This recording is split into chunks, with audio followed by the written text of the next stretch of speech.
Entitled parents, malicious compliance. I don't work here, lady, get your own appliance. Kevins and Karens and beggars galore. These are the things that story time. Nah. Stop the music. I need to talk to this so-called Reddit fairy. Where is she? Hey, where you at? What's going on, Karen? No. Don't, none of this. What's going on, Karen? You know what's going on. You've been imitating me in your videos for some chuckles, and I don't really like it. You better stop it. Karen, it's just all in good fun. They're just stories.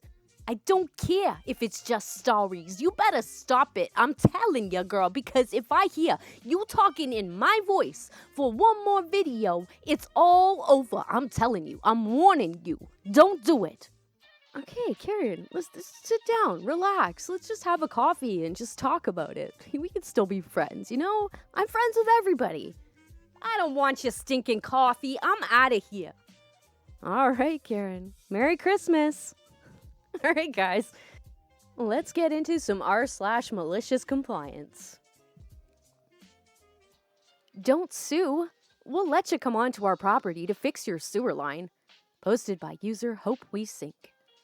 The house I grew up in was built on a side of a hill. Great views, but the geography posed some challenges for the city utilities, sewage in particular. Their solution was to put all the houses on the hill in what was called a shared line. Essentially, one big pipe ran through all of our backyards, just below the houses' basements. Effluent would flow out from the houses into the shared pipe and then down the hill to the city sewer line by the bottommost house. When we moved in, we were at the highest point that it was possible to build on and still be part of that shared sewer line. But a few years later, someone bought a lot just over the crest of the hill and linked up with ours, without being part of the planned community that had an HOA that took care of the sewer line, among other things. And in fact, they did so without the HOA's approval. And so for the next 2 decades, my family would be the subject of near constant harassment over the state of the sewer. Their end of the line was lower than ours by just enough that it would stop flowing and clog, often backing up into their basement and shower. They'd accuse us of diverting our effluent to their line because I guess we were some kind of plumbing wizards. Now, the reason nobody built a house on that part of the hill during the original development was that the soil was unstable, something hydrology related. Sure enough, over the years, that house would occasionally separate from the hill and slide down a couple of inches. But our neighbors had connections in the code enforcement agency, so the place never got condemned like it should be.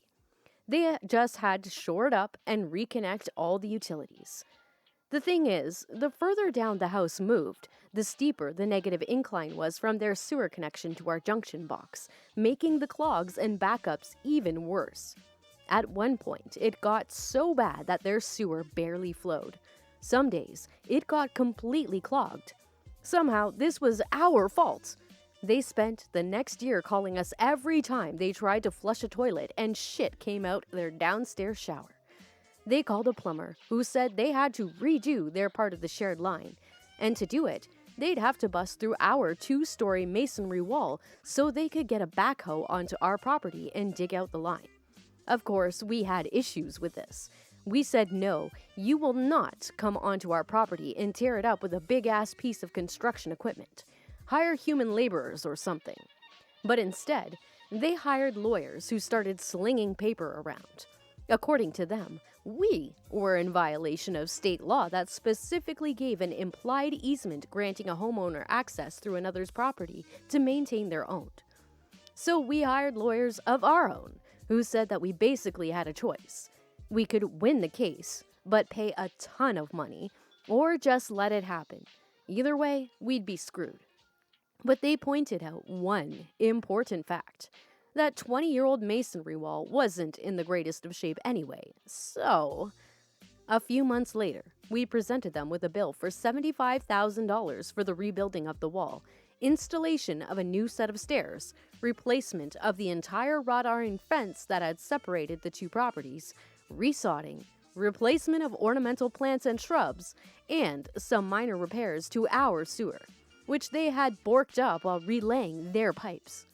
I'm not a general contractor, but my guess is that they could have hired pick and shovel labor to dig out that pipe and replace it with a new one for a fraction of that price. But no, they had to have a giant Caterpillar tread machine do it. They balked. But then we handed them a Xerox copy of the letter that their lawyers had sent us with pursuant to paragraph blah blah blah of the Common Code of blah blah blah, citing the next paragraph, which stated that the person using the easement was 100% responsible for any damage that might be caused. They still balked, but my parents put a lien on their property that stayed there to the day they tried to sell, at which point they had to pay up or the purchaser's creditors wouldn't underwrite a mortgage.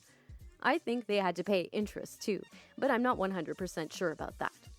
TLDR, neighbors built their house to connect to our shared sewer line. House sagged down the hill, sewer broke, house filled with shit. They hired lawyers to force my dad to let them destroy our wall and backyard while repairing their sewer. Our lawyers told us to let them go right ahead and do it. We presented them with a bill for $75,000 to fix our yard. Got a brand new masonry wall essentially for free. That's good. So, I'm a little confused. Like, HOA, like, all these stories that I hear about the homeowners association just seems to help the homeowners association and, like, the Karens that are in the homeowners association. Because I'm yet to hear a story about the homeowners association helping somebody. Like, if this sewer line was only allotted to the people living in this HOA area, then why is somebody who's not in that area allowed to tap into that sewer line is my question. And I don't know. I mean, it should be illegal to build on the other side of the land if it's that unstable. Like, it's like in Canada. They don't let you buy a car without getting it safetied. You know what I'm saying? And I understand everybody's like, that's just a fucking tax grab. And honestly, for the most part, it really is.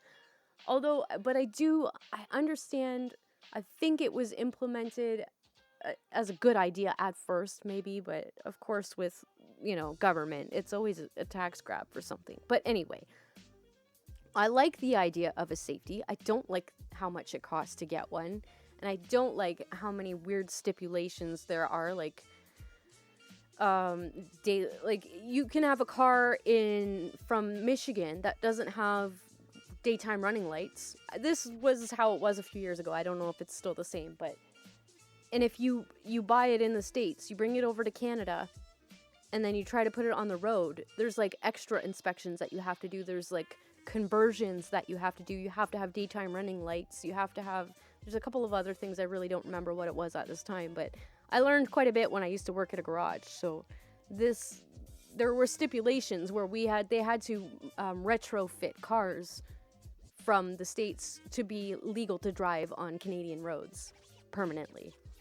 If you're visiting, they don't really look at that. But I mean, like, if you're actually bringing a car here to stay here, then they're going to be looking at that. But it's ridiculous how much it costs. But this person, something else, like, you wanted to get your lawyers involved. Why are you surprised when you owe a fee? Like, did you think that you could just go and tear up their yard and have no repercussion whatsoever? Oh, these people. But this is a good one. A colleague's way to deal with excessive number of roll calls. Posted by user Ange_obscurité. Not sure which subreddit it fits in best, so advice would be appreciated. TLDR at the end. Background. In certain countries, there is mandatory military service requirement, and I happen to be a citizen of one such country. However, in my country, you don't necessarily end up in active duty, as there are multiple ways, other than being physically unable to do so. There are certain criteria for that. To end up in what's called substitute military service. People doing substitute military service basically work a public servant job, except that unless they are in substitute military service because of family circumstances, they are required to live in a government-provided lodging. I'm currently serving substitute military service, and this is one of my colleagues' tales. roll calls.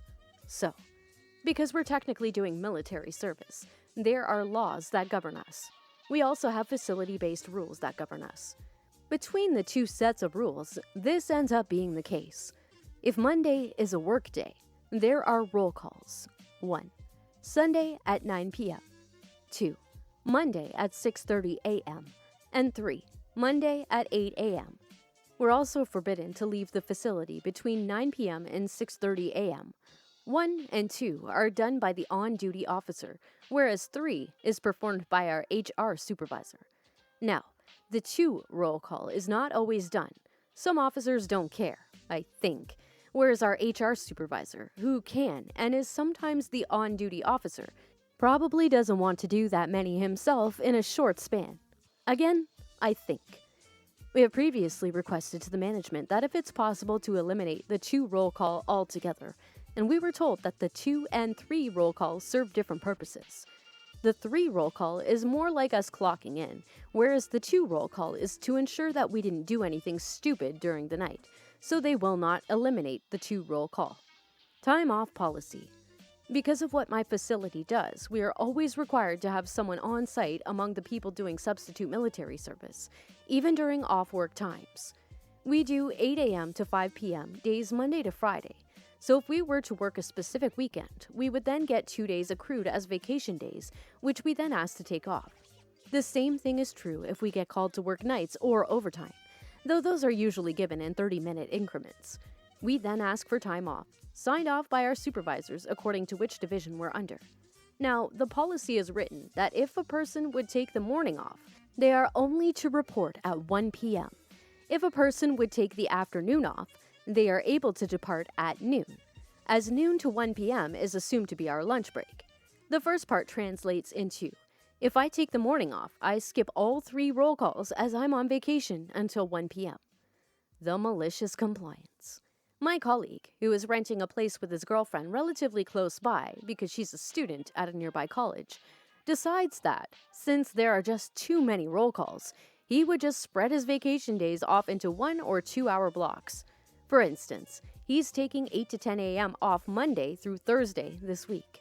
By doing this, he claims that because he's on vacation until 9 or 10 a.m. each day, he, rightfully, doesn't have to participate in any roll calls. He's turning 8 hours of vacation into way more than that to spend with the girlfriend.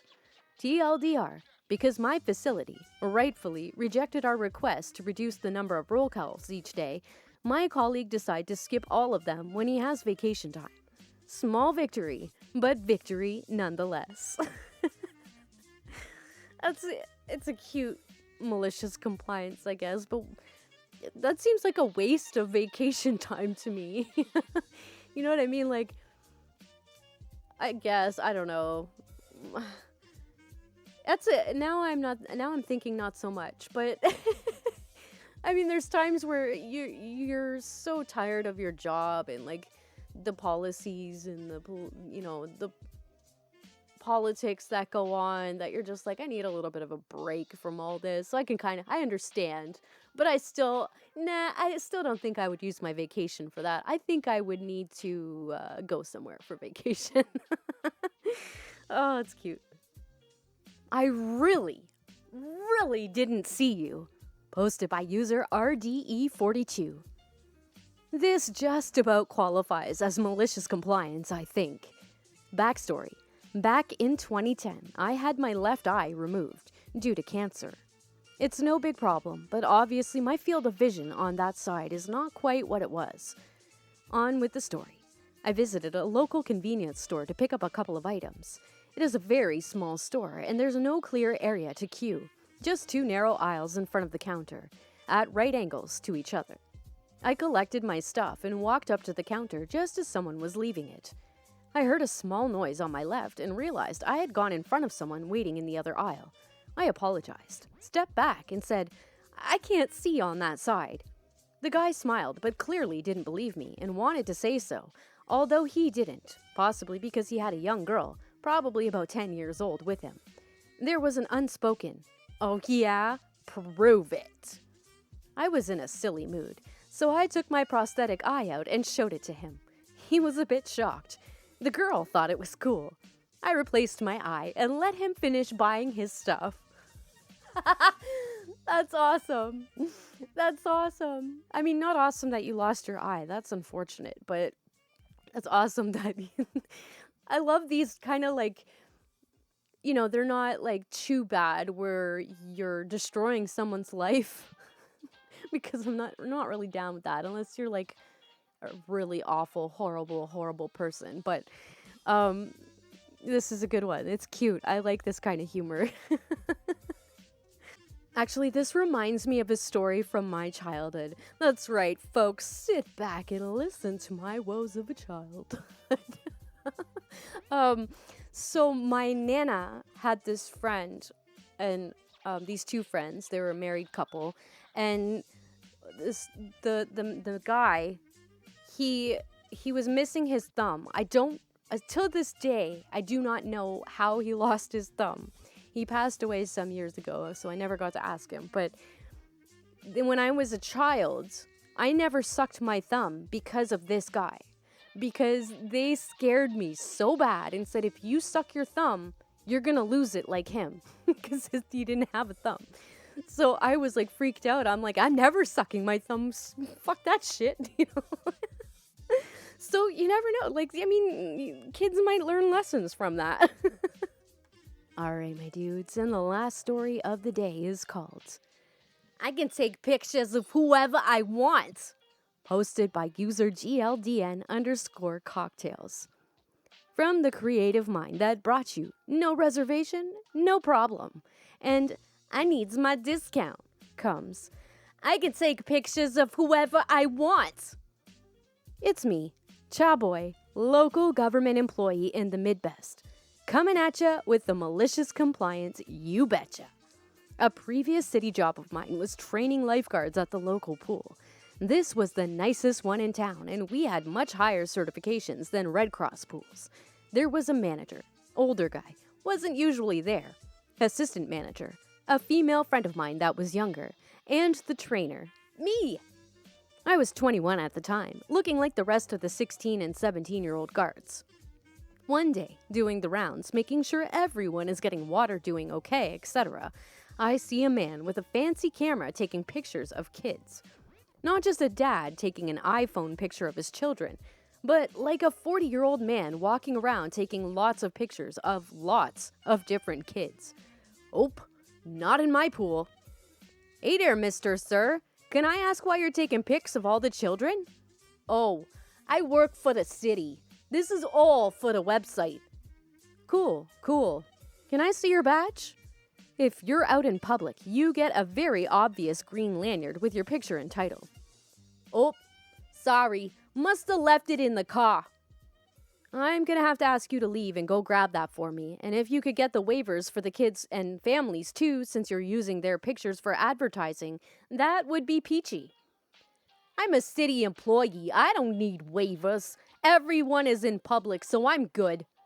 Ah, see, it looks like you're just taking pictures of kids, though. And yes, you do need waivers. They might all be outside, but they all paid to be here. And if you don't get consent, then use the pictures. The city could get sued. So please leave to get your ID badge and waivers. Listen here, kid. Why don't you get an adult and we can figure things out? Whoa, okay. I'm legally an adult, and that hurt my feelings. Only the assistant manager was in, and their main job is scheduling, paperwork, ordering stuff, and the like, not dealing with this. So I called the cops. Hey, it's me from the pool. There's some scary man here taking pictures of kids, and he doesn't have any sort of ID badge. I'm scared, Daddy. Will you make him go away? Hooty-hoo! Cops showed up within 2 minutes, found the guy, and escorted him out because he didn't have his ID. Waved at him so good as he left. Nice. Good. I'm glad you called the cops because this guy sounded shady as fuck. That's gross. You don't just go and start taking pictures of kids and then get defensive when somebody asks for your ID. Like, how do you not, in this day and age, realize that that's not appropriate? Like, that just makes you look like a disgusting pervert. You know what I mean? Like, ugh. Good for you, OP. And that was very entertaining to read. I like that story. But I don't really think that this was malicious compliance. This was more like petty revenge or... I don't even know. Maybe stories about Kevin. If he actually is a photographer and does have the ID, it could be a story about Kevin, maybe. I don't know. Or maybe he's just so stupid and thinks nothing is the problem with what he's doing. Doesn't see it as a greasy thing to do. It still could be stories about Kevin. I don't know. What do you guys think? Where does this story actually belong? Alright, my dudes, that's all I've got for you today. I hope you liked this video. Thank you so much for watching. If you did like it, please smash that like button. It really helps me out. And don't forget to drop a comment below. Share, subscribe, and hit that bell notification to be notified of future videos just like this one, so you never miss one. And as always, the links to these stories will be in the description, so head on over to Reddit and show those posters some love with some upvotes. You know they deserve it. And as always, don't forget to submit your stories, my dudes. Let me know, do you have any suggestions, constructive criticism, not just, I don't like the way your voice sounds. If you don't like it, fucking move on to another video. I don't give a shit, so... Alright, my dudes, you guys have an awesome day, and I will see you in the next episode. Hey, Reddit Fairy, where do you think you're going? I thought I told you not to do my voice anymore, and then I hear that you're doing it for someone that lives in the Midwest who's also a dude? Reddit Fairy, hey, come back here. I'm coming after you, I swear to God.